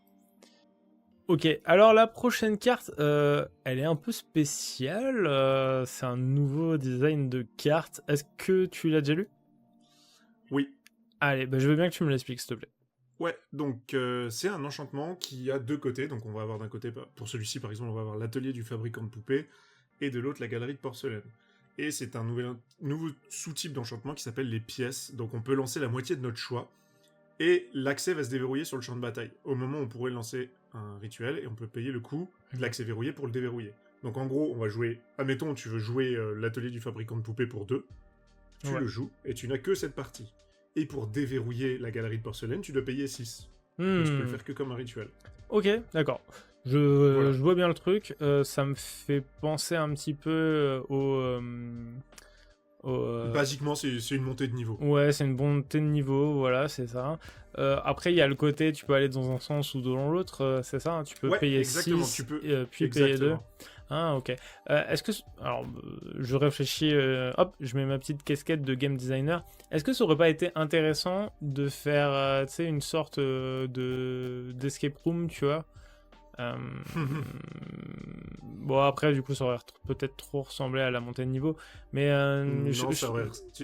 je trouve que Ça ça a aurait un petit peu cette ressemblé ambiance. Ouais. aux enquêtes. Ouais, ça aurait ressemblé ressemblé aux s'il y enquêtes, avait, ouais, tout à fait. s'il y avait une épreuve. Ok, je sais pas trop quoi penser du design dans l'ensemble. Ok, pourquoi pas. En gros, c'est 2 enchantements en un. C'est Ouais, modal, c'est ça. donc c'est intéressant. Sachant que en plus, il y a des cartes, notamment qui ont la capacité qui s'appelle Angoisse, Mhm. qui auront des effets supplémentaires si tu déverrouilles une pièce. Donc l'effet de déverrouiller la pièce, c'est pas le fait de faire arriver la pièce, c'est le fait de débloquer l'autre côté. D'accord, ok. Alors concernant celui-là, Atelier du fabricant, c'est pour 2 dons blancs. À chaque fois comment une créature non jouée que vous contrôlez attaque un joueur, crée un jeton 1/1 blanc joué. Ok, donc tu crées du token plutôt facilement finalement, directement Oui, parce que ça que arrive en jeu. c'est ça, les jouets sont pas ultra communs. Ok, et donc si tu as joué l'atelier du fabricant, un peu plus tard dans la partie, tu peux payer 6 pour débloquer la galerie de porcelaine. Alors j'aime bien ce côté, en fait la carte fait automatiquement du 2 pour 1 finalement. Ouais. Donc ça c'est plutôt chouette, parce que franchement, atelier du fabricant de poupées, pour 2 son effet, je le trouve très correct. Oui. Donc c'est beaucoup plus faible que l'enchantement qui fait l'effet et tout, on est bien d'accord, mais ça reste quand même relativement acceptable. Et derrière, du coup, on a Galerie de porcelaine qui, pour 6, les créatures que vous contrôlez ont une force et une endurance de base, chacune égale au nombre de créatures que vous contrôlez. Ah ouais, c'est sérieux comme carte en fait. Hein. Ouais, c'est ton finish. T'as ton enabler et t'as ton finish, quoi. Ouf, belle mythique. Hein. Franchement, je trouve la carte très sérieuse. Hein. Ouais, non, mais c'est ça. Et encore une fois, bah, là, ça va. Il suffit de jouer jeton pour que ce soit ultra rentable. Mais en même temps, juste avec l'atelier, tu peux te débrouiller à ce que ce soit très rentable, tu vois. Enfin, c'est belle, grosse carte. Ouais, non, mais c'est pas mal parce que, enfin, ouais. Alors c'est pas un plus, tu vois, c'est pas les créatures que tu contrôles gagnent plus, non, c'est leur stat de base. Ouais, c'est ça. Et ça en statique. Ouais. Ok. Alors je sais pas si on peut vraiment trickser avec ce côté stat de base. Cela dit, waouh, je trouve la carte la carte vraiment sérieuse parce qu'elle fait beaucoup de choses à la fois. Ok. Ah, je suis d'accord. À côté, on a Curiosité perpétuelle, un joli chat et nitessence. Un petit chat. Ouais. Donc, je trouve le cycle plutôt fort jusqu'à maintenant. On va voir ce que ça donne pour celui-là. Pour 4-3 flash, à chaque fois qu'une créature que vous contrôlez inflige des blessures de combat à un joueur, piochez une carte. Et du coup, ça a l'effet dès que. Ok, ça, tu la renvoies sur le champ de bataille, ok, en enchantement. C'est bidon de ça en énervé, ça, ce truc-là, non? Ouais, c'est piraterie côtière ou mission de reconnaissance, mais là en plus t'as un buddy que tu peux flasher en réponse quand les mecs se disent ouais, bah y a pas de problème. Ah, surprise, en fait j'étais un chat et du coup tu pioches pour. Ouais, tu peux piocher, tu peux. Enfin, ok, alors j'ai du mal à comprendre le flash, cela dit, là, tu fais haha, j'attaque et bim, je pioche, c'est. Ouais, je vois que ça. je vois rien de plus. Hein. Alors c'est cool parce que stratégiquement tu rajoutes Ok, c'est quand même un poil plus fort que de le faire à ta main phase, ok. Oui. Je suis pas sûr que ça ajoute grand chose. Ouais, moi c'est le côté créature. Bonjour, je me copie. Oui. C'est ça qui, en fait, là où c'est sur un enchantement ou sur un artefact. C'est un peu plus compliqué d'interagir avec, enfin en tout cas de synergiser toi-même avec. Alors je dis pas, il y a des trucs qui copient les artefacts et les enchantements, mais voilà, c'est relativement... Par contre des trucs qui copient des créatures, qui réaniment des créatures, il y en a une chier quoi, qui vont chercher des créatures. Il y a énormément de trucs qui font ça. Le fait d'être créature rajoute une couche de polyvalence incroyable, et je trouve que là on est dans une vague power creep assez violente. Hein. Ouais, je me demande si tu clones, bêtement avec le bon vieux clone, hein, le OG clone qui coûtait 4, tu clones ta curiosité perpétuelle et que ton clone meurt, Ouais, à chaque fois qu'un meurt, créature renvoyée sur le champ de bataille sous le contrôle Tu de peux son renvoyer. Ouah. Tu peux renvoyer un clone. Tu peux renvoyer un clone qui ne fait rien. Alors, bah si, parce qu'il arrive sur le champ de bataille comme une copie. Ouais. Donc quand tu vas le renvoyer, entre le moment où il va être du coup entre le cimetière et le champ de bataille, il arrive sur le champ de bataille comme une copie. Donc, Ah bah oui, ok. alors, encore une fois, s'il y a un judge qui regarde et qui trouve qu'on dit une connerie, il n'hésite pas à nous le dire en commentaire. Je me ferai un plaisir de l'épingler pour le mettre tout en haut, que tout le monde le voit. Oui. Mais sur le papier, je suis plutôt d'accord avec ça. Et de toute façon, même si on se plante, la carte est très au-dessus de tout ce qui existe. C'est clair. Donc, et si on se plante pas, elle est encore un cran plus au-dessus. Je trouve ce cycle d'une violence rare quand même. Hein. Un petit peu. Ok. Bon, et on va passer du coup à la galerie des miroirs. Donc, la galerie des miroirs et le royaume fracturé. Enchantement pièce, galerie des miroirs, ça coûte 3 quand vous déverrouillez cet accès. Créez un jeton qui est une copie d'une créature ciblée que vous contrôlez, excepté que c'est un reflet, en plus de ces autres types. Et le royaume fracturé, ça coûte 7. Si une capacité déclenchée d'un permanent que vous contrôlez se déclenche, cette capacité se déclenche une fois de plus. Alors là, tu vois, le truc, c'est que ça... Ok, donc du coup, on a notre synergie en 2 cartes, là, c'est à peu près ça. Hein. C'est à peu près ça, sauf qu'en fait, ça te force à déverrouiller d'abord le royaume fracturé. Ouais, bah, franchement... Oh là là, qu'est-ce que c'est polyvalent comme carte, très sincèrement. Oui. Je trouve... je sais pas, je suis un peu scotché, parce que... Ah, alors, ok, j'avais mal lu la carte, effectivement, je viens de comprendre ce que tu viens de dire. La galerie des miroirs, en fait, ça sert à rien de la jouer en tant que telle. Bah alors, oui et non, dans les règles, unlock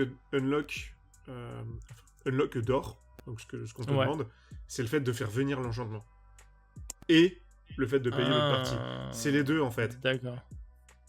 Au moment où vous pourriez lancer un rituel, cet accès se déverrouille sur le champ de bataille. Ok, très bien. Donc c'est soit pour 3, tu fais une copie, soit pour 7, t'as le pan Harmonicus. Mais si pour 7, tu joues ton royaume fracturé et qu'après tu payes 3, t'en fais 2. Puisque tu triggers un truc. C'est vraiment sexy. En fait, la carte est terriblement polyvalente parce que elle rentre dans énormément de packs. Et ça, peu importe le côté que tu choisis de faire, déjà créer une copie pour 3, ça me semble vraiment plus que correct. Pareil sur quand tu crées un jeton qui est d'une copie, donc en fait peu importe si on te gère l'enchantement, tu as toujours la copie. Et derrière ça fait pas normalement. Putain, wow, c'est incroyable. Je sais pas quoi dire à part c'est fort. Oui. Non, oui, c'est... J'adore. Il y a rien de nouveau, hein, si ce n'est qu'on a pris deux effets qu'on adore et qu'on a chichou les coups et qu'on les a foutus ensemble. C'est-à-dire que c'est un Pan Harmonicus qui coûte cher, c'est un clone qui coûte pas cher du tout. Non. Et moi, c'est plus ça qui m'impressionne, c'est que en fait, pour 3, tu fais un clone pas cher, quoi. C'est ça. Mais et en plus, tu prends... c'est le meilleur des deux mondes, enfin je sais pas, c'est de la quintessence d'un truc qu'on aime bien, enfin... Ouais, encore une fois, hein, je trouve qu'on est vraiment dans un truc power creep... un petit peu quand même. Assez violent, hein, parce que t'as vraiment... bah tu vois, on parlait un peu plus tôt du mana d'orc qui, comment dire, dans le tempo de la partie, va plutôt s'inscrire dans vraiment du début de game quasi exclusif, malgré qu'il fasse plusieurs choses. Là, on a une carte que tu la chopes en début, enfin, en début... Allez, en milieu de partie un peu précoce ou en fin de partie, on est sur quelque chose de vraiment sérieux. Donc, bon, après, ok, c'est une carte où tu as besoin d'avoir du board pour qu'elle brille, c'est-à-dire que c'est très très loin d'être un standalone. Par contre, c'est un payoff incroyablement puissant. Elle me fait penser beaucoup à, du coup, la carte de Wild of Eldraine, qui pareil faisait Pan Harmonicus et que derrière avait une aventure, sauf que bah, peut-être là c'est un poil, le clone est peut-être un peu plus sexy. Ouais, ça rappelle c'est vrai qu'il y a un côté un peu où ça rappelle des aventures, parce que t'as tout le temps, tu joues un côté avant de jouer l'autre. Mais c'est un peu plus entrelacé, c'est un peu plus dépendant de l'autre côté. Enfin, je sais pas comment dire, mais c'est... En tout cas, le design qu'ils ont fait pour les rooms, ça semble... C'est pas si compliqué à comprendre, ça semble un peu beaucoup au départ. Mais en fait, une fois que tu comprends que l'un peut se jouer indépendamment de l'autre, mais surtout qu'ils ont besoin d'être joués tous les deux, bah tu fais, ah oui, d'accord, en fait... c'est assez Alors cool. après, il y a un truc qui m'interpelle au niveau de l'artwork. Je trouve ça très cool d'avoir un artwork non seulement qui se répond, mais en plus qui soit étendu. C'est la première fois qu'on a ça sur une carte double presque. Et je trouve qu'on a un vrai Ouais. panorama plutôt que deux petits artworks. Ouais, et sur celui d'avant aussi, l'atelier du fabricant, en fait, t'as l'équivalent d'une porte, en fait. T'as la Bien présentation sûr. d'une porte qui est bloquée entre les deux. Ouais, mais du coup, Euh, là, il y a une vraie rupture. Mais ouais, en gros, t'as la réserve et l'atelier, quoi. C'est ça. Ouais. Et là, pour le miroir, c'était le premier artwork qui avait été dévoilé Mm. pour le set. Mm. Et on voyait... En fait, on se disait, putain, mais pourquoi il est habillé comme un mec des années 80? Ils avaient juste répondu, bah en fait, c'est horreur moderne. Je fais, ah, d'accord. Alors, je suis presque déçu qu'il y ait le reminder text, tu vois. Je trouve que ça casse vraiment l'illu. Ouais, mais Ouais, bon. t'es un peu obligé, quoi. Ouais, la Pour le coup, la capacité est trop neuve, tu vois. Mais, Ouais, c'est ça. mais tu vois, alors est-ce que l'illustration est disponible? Oui, elle l'est. Oh là là. Bon, ben voilà, je l'ai affiché. Très cool. Très très cool. Et il y a une autre version de la carte. Ouais, je l'ai. Toutes les rooms vont avoir deux versions. Et celle-là, là, on voit rien parce qu'il n'y a pas assez de détails. Mais le royaume fracturé, ça a l'air incroyable. C'est le même visage qui se décompose au fur et à mesure. Je trouve ça trop cool aussi. Enfin... Hop, je vais prendre 2 secondes pour l'afficher qui t'en parlait. Ouais, ok. Sont vraiment trop chouettes. Ok, là, le côté extended art est vraiment chouette. Ok. Cavalier de mort vivante. Pour 2, nous avons une 2/2 piétinement célérité. Vous pouvez le lancer depuis votre cimetière si une créature non zombie est morte ce tour-ci. Si vous faites ainsi, il gagne +1/+1. Ok, ça a vraiment la gueule d'une créature de standard. Ouais, c'est ça. Mais une belle créature de standard. Hein. Standard et ou pionnière, parce qu'à mon avis, il y a des bêtises à faire avec l'autre là qui est en Dimir. Tu sais que tu peux rejouer aussi depuis le cimetière si t'as fait venir un truc depuis ailleurs que ta main. Yes. Il y a moyen de twixer des trucs, je sais pas encore comment, mais des gens beaucoup mieux qualifiés que moi dans ces formats vont le tenter en tout cas, je pense. Yes.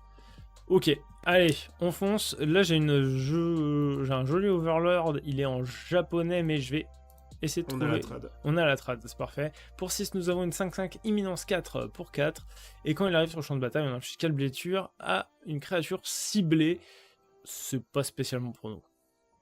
C'est pas pour nous, et en fait, tu vas forcément vouloir en faire une comparaison avec Titan Infernal.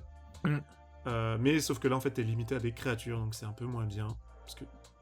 Parce que en fait, le truc, c'est que nous, dans notre format Titan Infernal, tu pouvais en abuser en doublant les ETB, et en faisant des clones, etc., et en ciblant tout le temps les points de vie.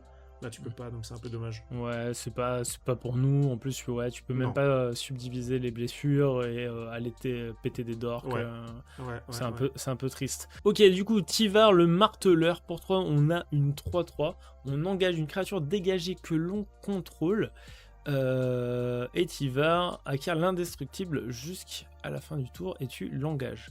Pour 5, les créatures que vous contrôlez gagnent +X+X, X étant la force la plus élevée parmi les créatures que vous contrôlez. Alors ça me rappelle beaucoup une autre bête, ces dernières capas. Il y a la petite vibe Bézurie. Ouais, un peu, hein. grave. Et j'aime beaucoup leur nouvelle version à la place de régénérer, c'est tu le rends indestructible, mais tu dois l'engager. C'est assez cool. Ouais, une bonne veille Bézurie, sauf que là en fait t'es plus commis, t'as joué que des elfes, là tu vas pouvoir jouer mono vert bête. Ouais. Juste grosse bête, et là c'est cool. Ouais, alors c'est chouette parce que... ouais, c'est vrai que ça regarde la force la plus élevée parmi les créatures que vous contrôlez. Donc il faut forcément une grosse bête dans ce tas-là. Il acquiert l'indestructible. Ouais, c'est vrai que pour une fois, c'est un Tivar qui sort du côté elfe. C'est vrai que elfe, tu cherches pas forcément à avoir de grosse force. Après, la carte est pas spécialement fascinante. Non, elle est fair, je trouve. Après, ça coûte que 3, hein. Et le truc, c'est qu'on sait que le vert peut générer beaucoup de mana, donc et sa deuxième capa, c'est un sync. Donc tant que t'as 5 à envoyer dedans, tu peux continuer. En vrai, c'est pas dégueulasse, hein.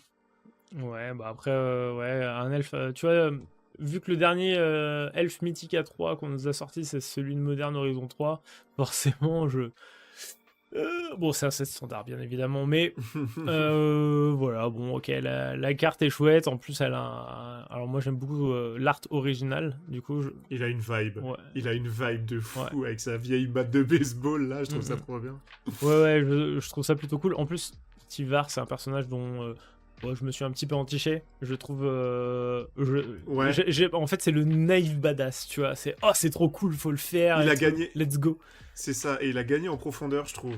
Ouais, je suis d'accord, mais. En fait, enfin, quand quand il y a eu tout le bullshit avec on a perdu notre étincelle, lui, il a vu ça comme une opportunité juste de d'être d'être la meilleure version de lui-même. Je trouve ça trop cool. Ouais, ouais, exactement.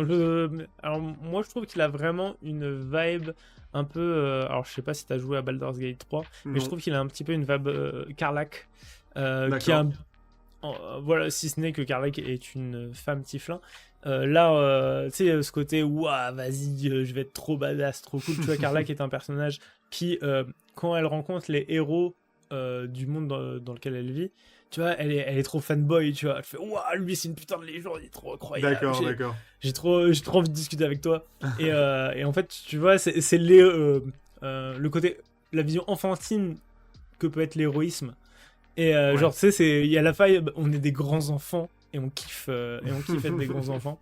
Et j'aime bien, enfin, voilà, moi ça me fait sourire naïvement, Ok. j'aime beaucoup cette vibe. Et c'est ce que le personnage m'évoque, et cette illustration, elle est en plein dedans, quoi. Ouais, ouais. On sent qu'il kiffe ce qu'il est en train de faire, tu vois. Ouais, grave. Je vais être un Ils héros. viennent tous par là. Non mais, bah, typiquement, tu vois, quand tu regardes le flavor text, ils viennent tous par vague, c'est parfait pour mes exercices matinaux. Ouais, non, mais Je voilà, sais c'est pas, ça, trop, c'est genre. trop dans le délire. C'est ouais, baston, tu vois. Et, Mm, bon, mm. bref. Cette première vague de spoilers, t'en as pensé quoi? C'est prometteur. Moi, c'est ce que j'aime, c'est ce que je voulais, c'était des petites références distillées ça et là, et on les a eues, tu vois, quand je dis, ah, bah, la carte là, tu vois, c'est une référence à telle œuvre et tout, ça j'ai bien aimé. Mm, Ensuite, donc le lore ça me va. J'ai fini de lire les histoires il y a pas longtemps parce qu'elles sont toutes sorties et c'était assez cool à lire, assez facile. Ensuite, maintenant, les cartes et les mécaniques. Pour l'instant, je suis agréablement surpris de ce que je vois. Il y a rien qui, Mhm. il y a certains trucs qui me crient attention, ça c'est quand même vachement fort. Ouais.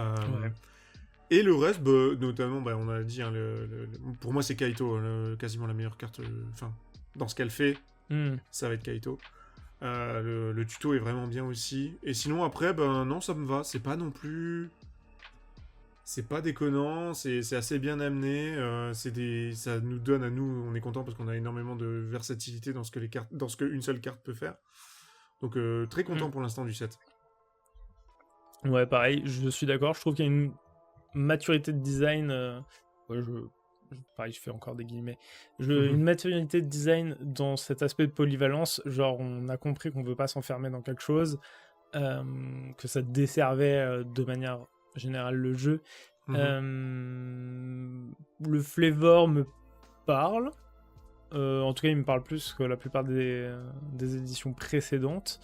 Je suis curieux de ce que l'aspect créature enchantement va apporter en commandeur. Ça a toujours été très fort. Ça l'est. Enfin, bref, Enchantress est un archétype qui est terriblement puissant.